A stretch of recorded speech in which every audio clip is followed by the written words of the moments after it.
itu hanya tinggal ya sebesar dijumlahin aja 1.004.167.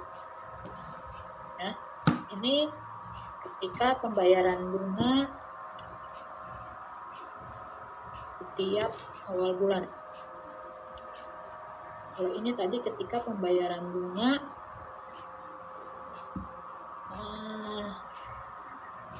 pada saat jatuh tempo. Nah, saya kasih keterangan nih kayak gini biar kalian paham. Ada yang mau ditanya, nak? Ada yang masih bingung?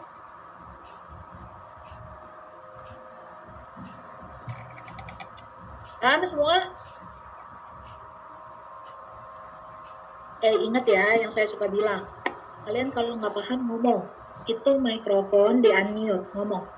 Karena saya bukan Tuhan yang tahu isi hati dan pikiranmu. Jadi disampaikan.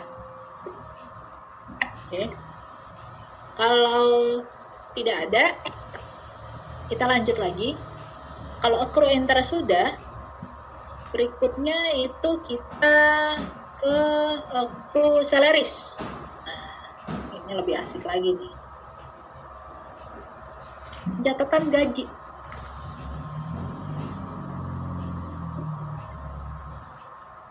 Ada yang tahu nggak orang tuh gajian tanggal berapa sih? Apakah tanggal yang sama atau beda-beda? Beda-beda, Bu. Ada yang tanggal berapa? Tanggal 3. Ada yang tanggal 31 akhir bulan. Terus ada yang kapan lagi? Tanggal 25. 25. Oke, terus apa lagi? Awal bulan, Bu, tanggal 5 biasanya. Ya, tanggal 5 atau tanggal 10 ya. Berbagai macam ya. Oke. Nah, accrue salaries and wage ini adalah pengakuan beban gaji. Kenapa ada pengakuan beban gaji? Karena kita menganggap karyawan sudah bekerja. Kalau karyawan sudah bekerja, otomatis kan perusahaan sudah memperoleh manfaat dari usaha si karyawan tersebut.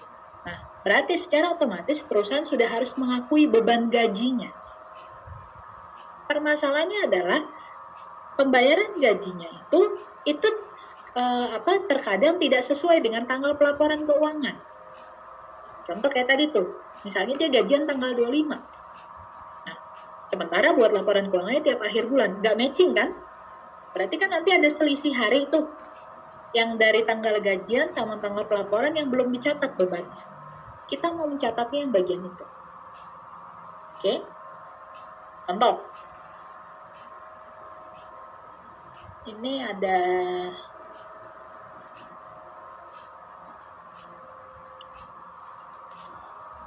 Senin, Selasa, Rabu, Kamis,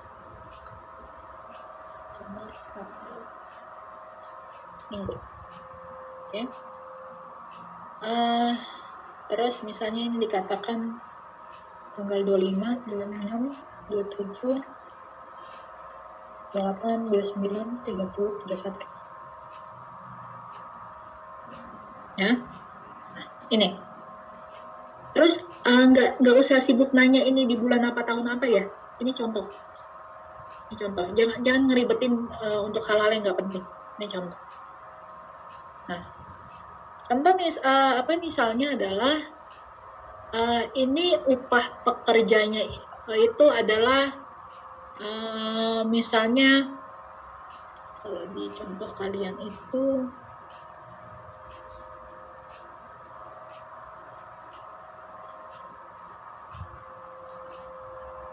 ketahui bahwa perusahaan membayar gaji karyawan itu setiap akhir minggu. Ya, setiap akhir minggu, dalam hal ini adalah setiap hari Jumat. Karena hari kerjanya Senin sampai Jumat.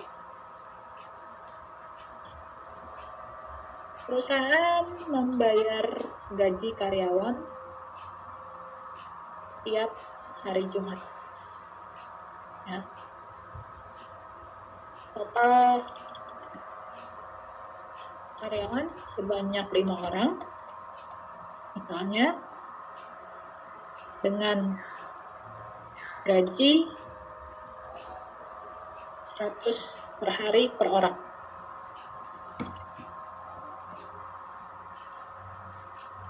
Oke. Perusahaan membayar gaji karyawan setiap hari Jumat, total karyawan sebanyak 5 orang dengan gaji $100 per hari per orang. Ya. Nah, sekarang tadi kan laporan keuangannya dibuat setiap akhir bulan. Nah, ini anggap misalnya ini untuk yang Oktober 2021, penanggalan Oktober 2021.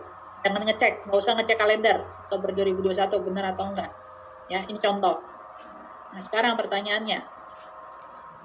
Pas 31 Oktober 2021, perusahaan akan mencatat jurnal salaries and wage expense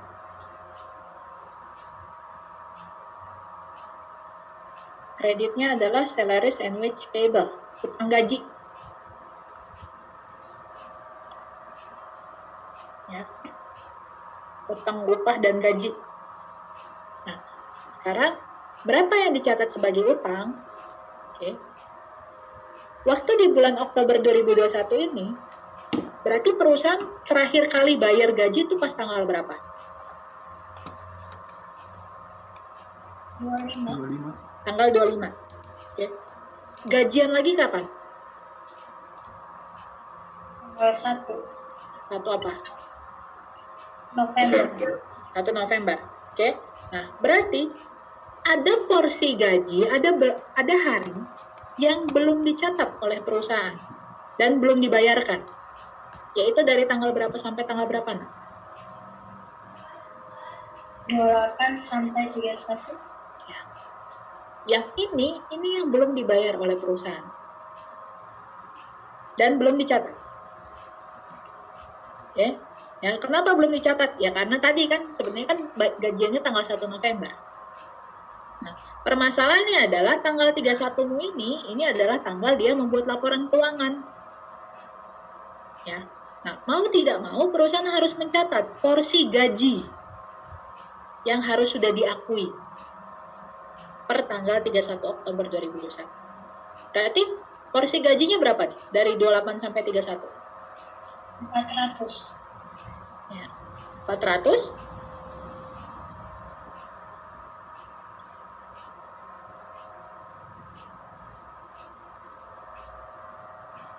Yakin? Dari mana? 400? 2000. 400 kali 5 orang. Karena perharinya 100. Dikali 22 kan kali 5. Karyawannya ada 5. Jadi 400 kali 5. Jadi berapa maunya? Iya. 20. Per hari berapa sih yang harus dibayar perusahaan ke karyawannya? 500. 500. Dari mana? Karena 5 karyawan. 5 karyawan. Kan satu karyawan dibayar per harinya $100 kan? Ya. Punya karyawannya berapa? 5 orang. Berarti 5 kali 100, 500. Itu satu hari. Berarti kalau 4 hari berapa? 20 juta. Nah, itu. Paham ya? Jangan mabuk kalian baca soal kayak gini. 100 dikali 5 orang dikali 4 hari. 2000. Seperti ini. Oke. Bu, nanti waktu tanggal 1 November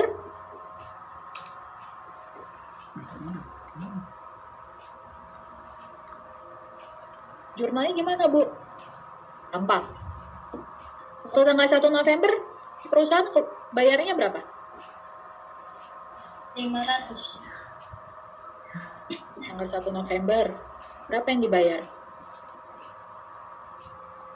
Ini tanggal gajian kan?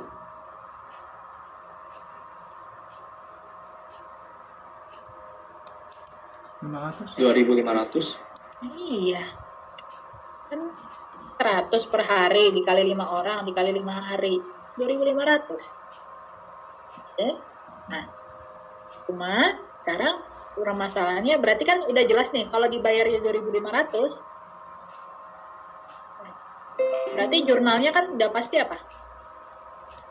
Kalau kamu bayar 2.500 berarti jurnal pembayaran Salaries and wage expense sama cash. kreditnya udah pasti 2.500 kan? Ya enggak? cashnya. Nah, sekarang kan biasanya kalian catat jurnal beban gaji apa? Salaries and wages. Kreditnya? Biasa kalian catat. Cash. Credit cash. Salaries and wage expense, kreditnya cash. Ya. Nah, salaries and wage expense, kreditnya cash. Oke. Cuma permasalahannya adalah, harusnya kan kalau ini bukan jurnal penyesuaian ya, kita kan ya udah salaries and wage expense-nya 2.500, cash-nya 2.500. Oke. Nah, cuma kan 2.500-nya ini dibayarkan untuk periode berapa sih? Tanggal 28 sampai tanggal 1 kan? 28 sampai tanggal 1. Sementara expense-nya udah kita catat dari tanggal berapa sampai tanggal berapa? Expense yang sudah kita akui. 28 sampai 31. 28 sampai 31. Berarti expense yang belum dicatat yang tanggal berapa? 1 November. Berapa jumlahnya? 500. 500. Ya. Ini kenapa lagi 2.000? Baik amat kamu, kecuali kamu bayar bonus. 500, kan cuma 1 hari. Nah, yang 1 November belum dicatat. Berarti ada selisih dong, 2.000 kan? 2.000-nya itu apa? Ya ini tadi, utang gaji. Utang gaji ini dibayarnya tanggal 1 November kan? Utang gajinya di debit 2.000. Ini jurnal. Ya, jadi ini beban untuk yang satu, kalau mau di breakdown, ini untuk beban gaji tanggal 1 November. Nah, ini beban gaji yang dari tanggal 28 sampai 31 Oktober. Ujung-ujungnya sama, pokoknya cash-nya 2.500 saja.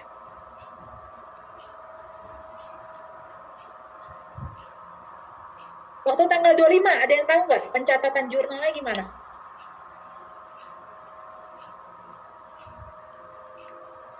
Tanggal 25 catat jurnalnya gimana? Salaries and wage expense sama cash. Ya, sebesar 2.500. 2.500. Salaries and wage expense pada cash sebesar 2.500. Ya, kalau yang ini ya kita cuma catat expense-nya yang 500-nya aja. Karena belum kita catat kan. Yang sisanya kan udah dicatat di bulan sebelumnya. Oke, ada yang mau ditanya? Kalau bingung, yang penting catat. Ya, prinsipnya gitu. Kalian kalau kuliah, ya misalnya masih bingung, dicatat aja dulu yang dicatat sama dosen. Nanti kamu tinggal pelajari lagi. Kalau sempat ada waktu, ya langsung tanya. Kalau enggak, ya udah baca nanti bukunya lagi. Ada lagi?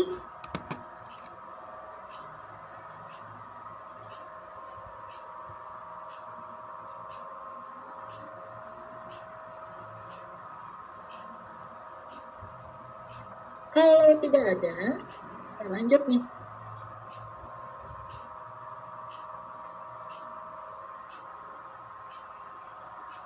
Oke, accrue-nya udah ya, accrue untuk sama accrue salaris.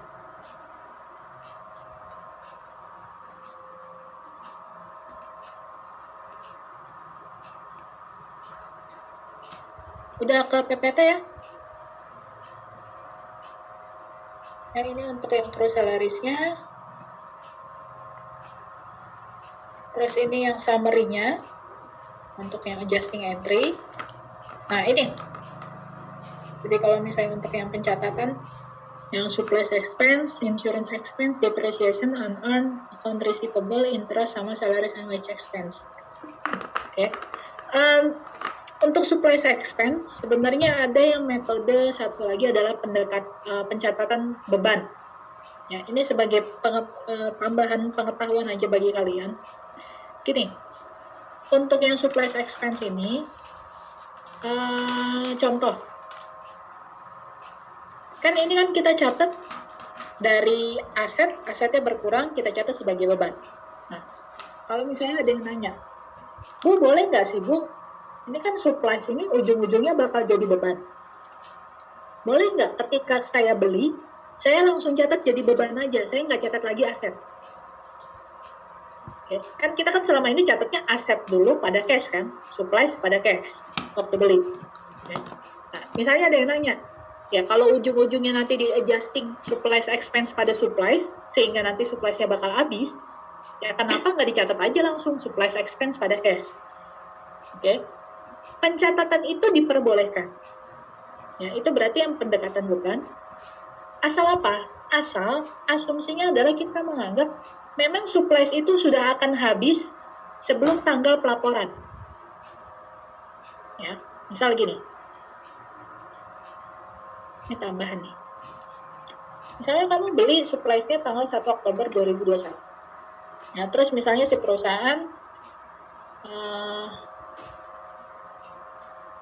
beli supplies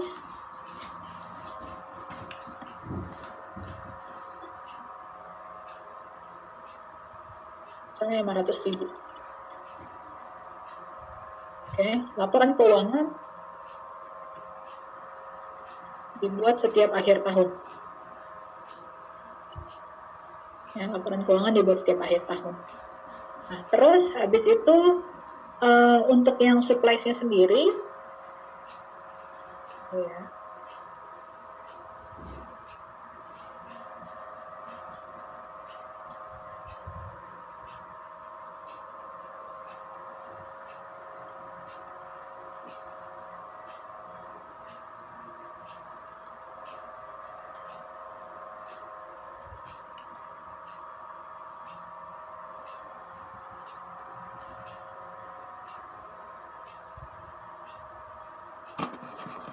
ya. Kamu bisa mencatatnya seperti ini.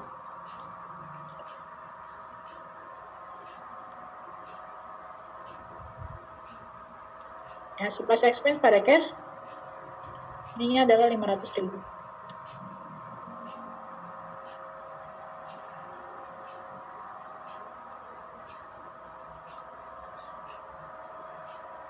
Ya, supplies expense pada cash senilai 500.000. Nah, ini bisa kalian catat, ya, supplies expense pada cash yang senilai 500.000 ini bisa dicatat kalau misalnya perusahaan menganggap nanti waktu dia buat laporan keuangan 31 Desember, semua supplies-nya memang sudah habis terpakai. Ya, dia asumsi perkiraan seperti itu. Nah, jadi udah silakan supplies expense pada cash 500.000. Nah, pertanyaannya, kan kita kalau yang namanya perkiraan, ya, manusia kan bisa merencanakan, tapi pada akhirnya Tuhan yang menentukan kan. Nah, ini juga sama nih supplies. Misalnya di akhir tahun 31 Desember, supplies-nya belum habis, masih nyisa. Masih nyisa 100.000. Oke. Ini kan waktu tanggal 1 Oktober nih.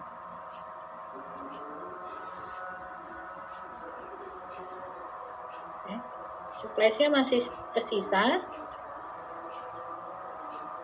Tanggal 31 Desember 2021, supplies masih tersisa sebanyak 100.000. Oke. Nah, kalau kayak gini, berarti harus ada jurnal penyesuaian. Kenapa? Karena kan supplies expense itu kan melambangkan supplies yang sudah kepakai. Nah, kalau dia masih ada kesisa 100.000, berarti sebenarnya yang kepake cuma berapa?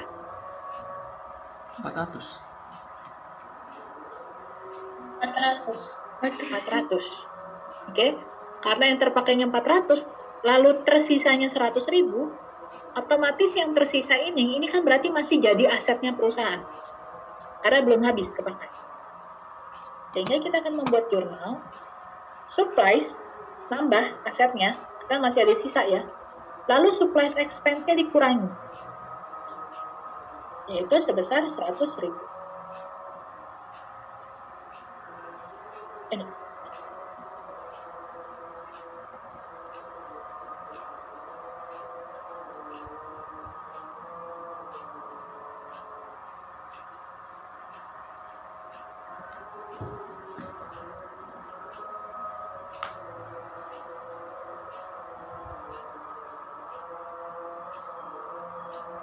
Oke. Nah, ini jadi kalau yang pendekatan beban. Jadi dia catatnya awalnya seperti ini. Tapi kalau nggak di soal nanti nggak ada keterangan tambahan, asumsinya seperti biasa aja, yang waktu dia beli itu dia catatnya supplies ada cash. Tapi kalau ada keterangan tambahan di soal, dibilang misalnya perusahaan mencatat suppliesnya itu menggunakan metode pendekatan biaya, ya udah, berarti awalnya dia catatnya langsung expense nih. Nanti berarti jurnal penyesuaiannya yang ini. Oke, ada yang mau ditanya? Tidak ada? Kalau tidak ada, kita lanjut.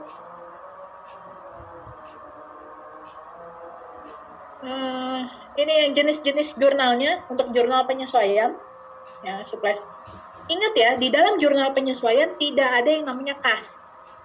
Jadi kalau ada kamu catat kas, itu berarti udah salah tuh jurnal penyesuaian. Ya.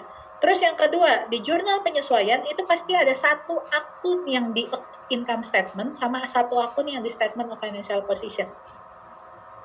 Oke, itu yang jurnal penyesuaian. Sekarang setelah sudah buat jurnal penyesuaian, berarti kan otomatis saldo, neraca saldomu angkanya berubah. Angka akhirnya berubah. Oke, karena kan ada jurnal tambahan, jurnal penyesuaian ini. Nah, ini adjusted trial balance yang terbarunya. Oke, kita coba compare ya.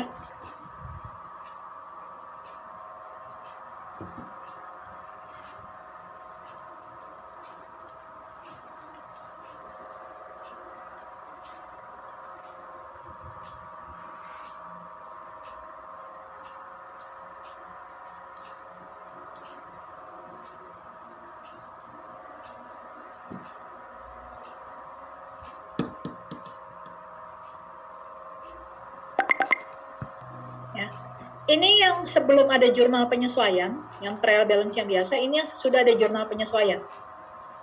Oke. Contoh pertama, yang pokoknya yang angkanya berubah, ada penambahan, pengurangan, atau misalnya diedit gitu, yang warnanya merah nih. Contoh kita lihat, awalnya account receivable tuh nggak ada. Terus tiba-tiba ada account receivable. Ya. Terus habis itu supplies, awalnya jumlahnya 2.500, tapi sekarang jadi 1.000. Kenapa? Karena tadi ada jurnal penyesuaian tuh. Yang jurnalnya pasti ini supplies expense, ada supplies, yang nilainya 1.500.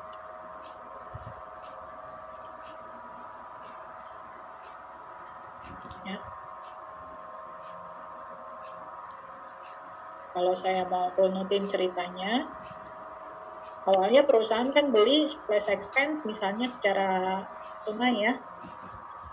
Ini 2.500. Ya, nih. Nilai suppliesnya kan 2.500 nih. Oke. Nah, berarti jurnal waktu dia beli ini catatnya.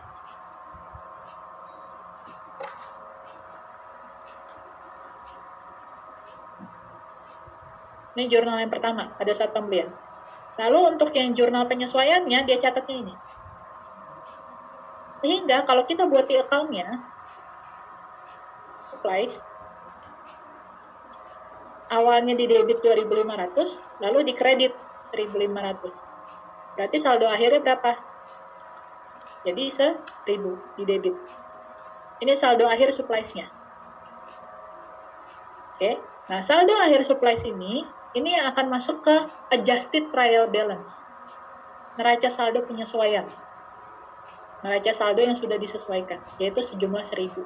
Bukan 2.500 lagi. Oke? Sampai sini ada yang mau ditanya nggak? Begitu juga nanti dengan, kan ada satu lagi supplies expense kan? Ini kan berarti supplies expense-nya di debit, kredit, yaitu senilai 1.500. Ya, ini saldo akhir supplies expense. Nah, kita lihat. Waktu di awal di trial balance, ada supplies expense nggak? Di trial balance awal, ada supplies expense nggak, nak? Kalian lihat? Nggak ada. Nggak ada, ya. Tapi di adjusted trial balance dia muncul. Nih, supplies expense sebesar 1.500 di debit. Kelihatan? Nih, supplies expense 1.500. Yang di bawahnya 5.200. Oke? Karena tadi ada tambahan akun. Ada tambahan akun, ada tambahan saldo. Besar 1.500. Dari yang ini tadi nih.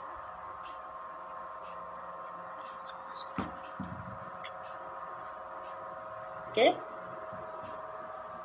Ya. Jadi setelah, kan ingat waktu yang awal, yang dulu kita pelajari di chapter 2, habis buat jurnal, habis itu kemana? Buat apa lagi? Buku besar, atau versi sederhananya apa? Ledger. Ledger itu kan buku besar. Jurnal. The account. Account, ya, yang versi sederhana. Itu kan pokoknya melambangkan transaksi perubahan saldo, termasuk saldo akhirnya berapa. Setelah itu kemana? Kalau udah posting ke ledger, ke trial balance. Oke, nah ini habis sudah trial balance, ada jurnal tambahan lagi, ada jurnal penyesuaian. Otomatis saldo trial balance-mu akan sama nggak? Enggak. Sehingga kamu harus posting lagi ke buku besar untuk jurnal penyesuaian ini, sehingga nanti terbentuklah trial balance terbaru yang kita sebut sebagai adjusted trial balance. Jadi saldonya, trial balance-mu, yang adjusted trial balance, yang saldo awalnya, ngikutin saldo ini dulu, nak. Jangan kamu pakai saldonya 0. Nanti salah kamu. Ini kan supply-nya udah ada di debit 2.500 nih. Ya, udah ada di debit 2.500. Otomatis waktu kamu buat di account, ini udah dicatat dulu di debit 2.500. Ya. Jangan kamu cuma ngikutin, kan jurnal penyesuaiannya cuma ini, Bu. Ya udah saya kreditnya 1.500. Ya salah dong. Nanti kamu saldo akhirnya cuma kredit 1.500 lagi. Paham? Saya kasih contoh lain. Ini prepaid insurance 600. Oke? Di debit kan itu ya. Berarti prepaid insurance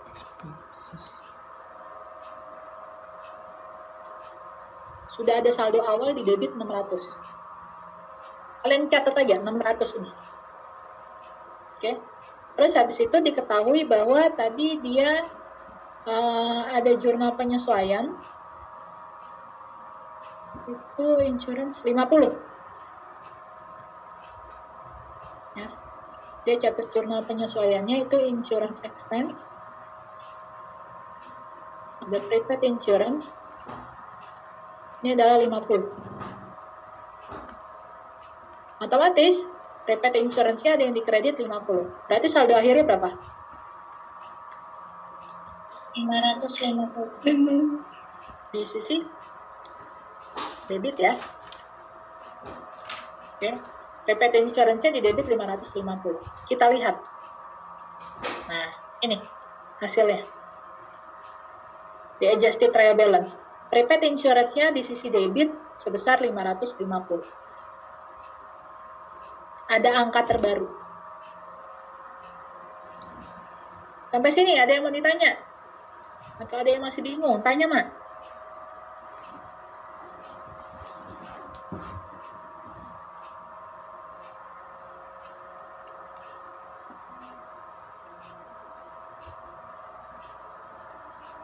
Halo?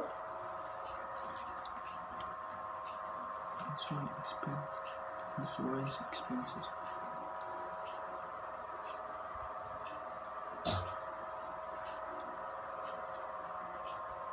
Prepaid insurance.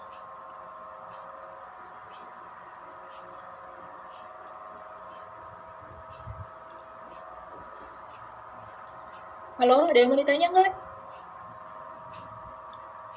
Kalau tidak ada, ya saya lanjut lagi nih.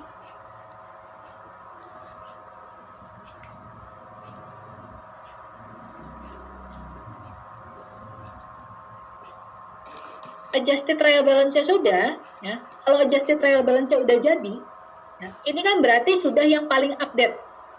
Karena expense sudah kita catat sesuai dengan kondisi sebenarnya, revenue juga, terus aset utangnya itu sudah sesuai kondisinya. Tidak ada yang overstated ataupun understated. Tidak ada yang kelebihan catat, tidak ada yang kekurangan catat. Nah, adjusted trial balance ini yang akan menjadi dasar untuk pembuatan laporan keuangan. Ini dia. Ya. Kemarin kan kita udah belajar ya, saya udah bilang bahwa buat laporan keuangan, income statement dulu. Income statement, baru return earning statement, baru statement of financial position. Jadi kalian tinggal memindahkan angka-angka yang ada di sini ke format laporan keuangan. Jadi kalau adjusted trial balance udah benar, itu ibaratnya tuh kamu 90% udah benar tuh. Kamu soalnya ketika membuat laporan keuangan, ini cuma tinggal mindahin angka sesuai dengan format yang ditentukan. Ya. Income statement isinya apa? Revenue dan expense. Bukan unearned revenue ya. Unearned revenue dan service revenue itu dua hal yang berbeda. Yang satu itu liabilities, yang satu itu adalah revenue. Ya. Jadi di income statement yang berisi tentang revenue, yaitu contoh service revenue dan jenis-jenis expense yang lain. Bukan repeat expense. Tapi expense kayak salaries expense, supplies expense. Repeat expense itu kan aset. Ya, bukan beban. Jadi revenue-nya dimasukin di sini contoh nih. Nah, ingat ketika membuat laporan keuangan, di dalam laporan keuangan sudah tidak ada lagi debit dan kredit. Di laporan keuangan udah nggak ada lagi debit dan kredit. Kalian tinggal memasukkan angka aja. Misal di sini service revenue 10.600, ya udah tinggal masukin 10.600. Expense-nya sebesar ini, ya udah dimasukin. Kalau ada yang nanya, Bu, harus ini Bu pencatatannya. Yang ini keluar, yang ini ke dalam. Nggak selalu. Kalau kamu mau lihat contoh misalnya laporan keuangan yang secara komersial, kalau saya boleh sharingnya, misalnya untuk laporan keuangan,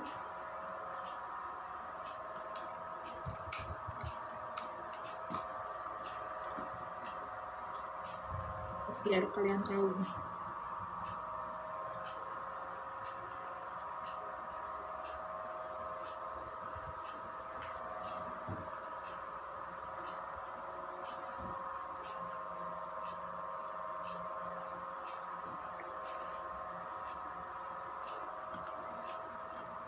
Ini kan, ini yang kalian suka makan, tapi jangan kebanyakan makan juga produknya dia. Oke, nah ini Indofood, kita lihat laporan keuangannya. Nah ini, income statementnya kayak gini. Nih kalau kamu lihat nih, penjualannya berapa sih? Total penjualannya aja ya.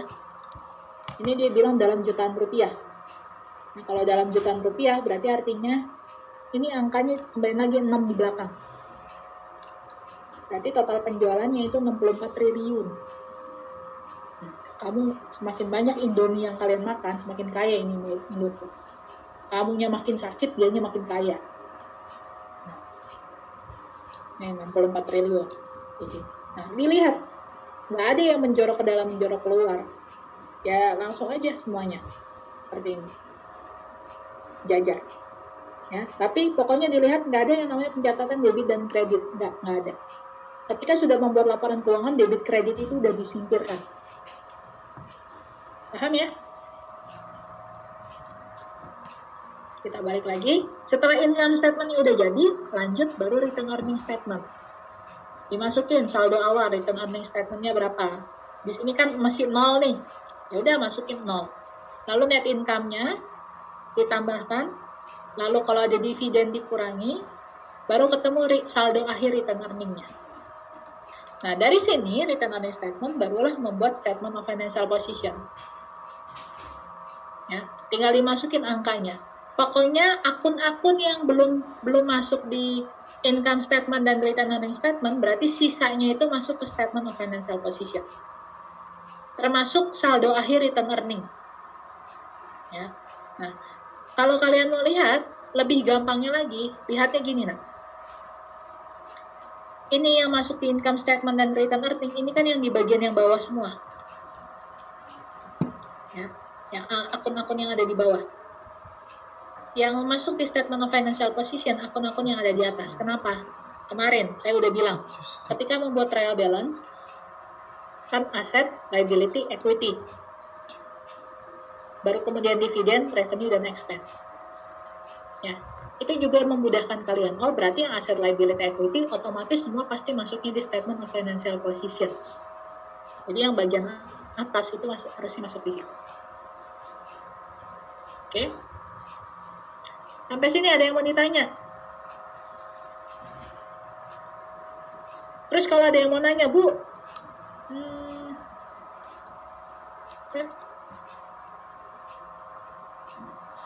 misal untuk akun-akunnya yang baru, ya tadi sebelumnya di trial balance nggak ada, sekarang muncul, ya udah tinggal ditambahin aja akunnya di bagian bawah.